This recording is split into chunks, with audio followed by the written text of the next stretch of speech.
Air strike ಬಳಿಕ ಭಾರತದ ನಡೆ ಏನು? ಉಗ್ರರ ಸಂಹಾರವನ್ನ ಜಾಗತಿಕ ಮಟ್ಟದಲ್ಲಿ ಭಾರತ ಹೇಗೆ ಸಮರ್ಥಿಸಿಕೊಳ್ಳುತ್ತಿದೆ? ಭಾರತ ಮುಂದಿರುವ ನಡೆ ಏನು? ಅದೇ ರೀತಿ ಏರ್ ಸ್ಟ್ರೈಕ್ನಿಂದ ಕಂಗೆಟ್ಟಿರುವ ಪಾಕ್ ಭಯೋತ್ಪಾದನೆ ಮುಚ್ಚಿ ಹಾಕಲು ಮುಂದೆ ಅನುಸರಿಸಬೇಕಾದ ಕ್ರಮಗಳೇನು ನೋಡೋಣ ಬನ್ನಿ. ಭಾರತದ ಮುಂದಿರುವ ನಡೆ ಏನು ಅನ್ನೋದಾದ್ರೆ, ಈಗ ನಡೆಸಿದ ಏರ್ ಸ್ಟ್ರೈಕ್ ಸ್ಯಾಂಪಲ್ ಅಷ್ಟೇ. ಭಾರತ ಮತ್ತಷ್ಟು ದಾಳಿ ನಡೆಸಬಹುದು, ಪಾಕಿಸ್ತಾನ ನಡೆಸಬಹುದಾದ ಸಂಭಾವ್ಯ ಪ್ರತಿದಾಳಿಗೆ ಸಕಲ ರೀತಿಯ ಸಿದ್ಧತೆಯನ್ನ ಮುಂದುವರೆಸಬಹುದು.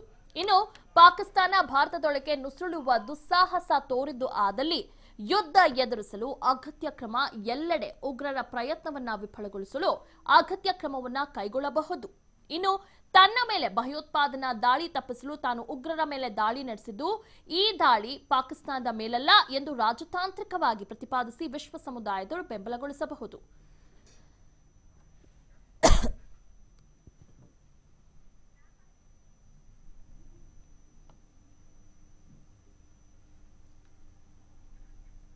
ಇನ್ನು ಪಾಕಿಸ್ತಾನದ ಮುಂದಿನ ನಡೆ ಏನು ಅನ್ನೋದನ್ನ ನೋಡೋದಾದ್ರೆ, ಭಾರತದ ಮೇಲೆ ಪಾಕ್ ಸೇನಾ ಸಮರ ಘೋಷಿಸಬಹುದು. ತನ್ನ ದಾಳಿ ಪಾಕ್ ಮೇಲಲ್ಲ ಎಂದು ಭಾರತ ಹೇಳಿರೋದ್ರಿಂದ ಯುದ್ಧ ಸಾಧ್ಯತೆಗಳು ಕಮ್ಮಿ. ಗಡಿಯಲ್ಲಿ ಕಟ್ಟೆಚ್ಚರದಿಂದಾಗಿ ಉಗ್ರರು ನುಸುಳುವುದು ಕಷ್ಟ.